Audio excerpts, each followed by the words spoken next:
நீங்கள் எக்ஸாமுக்கு படிக்கிறீங்க, நல்லா படிச்சிருக்கீங்க, சந்தோஷமாக இருக்கீங்க. திடீர்னாப்புல ஒருத்தர் உங்ககிட்ட வந்து நல்லா படிச்சிருக்கீங்களா, புரிஞ்சுதான் படிச்சீங்களா அப்படின்னு கேட்டால் ஒரு நிமிஷம் ஸ்டன் ஆயிடுவாங்க. அவங்க புரிஞ்சு படிச்சாங்களா அப்படிங்கிற பயம் மட்டும் இல்லை, எக்ஸாமில் நாளைக்கு ஞாபகம் இருக்குமா அப்படிங்கிற பயமும் உங்களுக்கு இருக்கும். அப்படி இருக்கிறவங்க இந்த ஒரு சின்ன டெஸ்ட்டை பண்ணி பாருங்க. நோபல் பிரைஸ் வின் பண்ண ரிச்சர்ட் ஃபியாமின் பெரிய சயின்டிஸ்ட். அவர் எவ்வளோ பெரிய ஃபிசிக்ஸ் ஃபார்முலாவையும் ரொம்ப ஈஸியாக சொல்லி கொடுத்துருவாரு. இதை கவனிச்ச எல்லாரும், நீங்கள் எவ்வளோ பெரிய ஜீனியஸ், இதை எப்படி சாத்தியம் அப்படின்னு கேட்குறாங்க. அதுக்கு அவர் சொன்னார், நான் எதை படித்தாலும் அதை ஒரு 6 வயசு குழந்தைக்கு புரியும்படி சொல்லி கொடுக்குற லெவலில் திரும்ப திரும்ப படிப்பேன்னு சொன்னார். இதுதான் அவரோட சீக்ரெட்.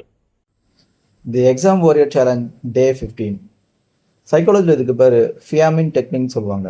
நாம் எதை படித்தாலும் மற்றவங்களுக்கு புரிகிறபடி சொல்லி கொடுத்தோம்னா நம்மக்கிட்ட இருக்கிற நாலேஜ் கேப் டக்குன்னு சரியாயிரும். நம்ம கூட யாருமே இல்லைன்னு கவலைப்பட வேண்டாம். நம்ம ஒரு இமேஜினரி ஸ்டூடெண்ட்டுக்கு சொல்லி கொடுக்குற மாதிரி நினச்சி சொல்லி கொடுத்தாலே போதும், நாம் சூப்பராக படிச்சிடலாம். Be a teacher before you become a student. ரெடினா டீச்சுன்னு கமெண்ட் பண்ணுங்கள்.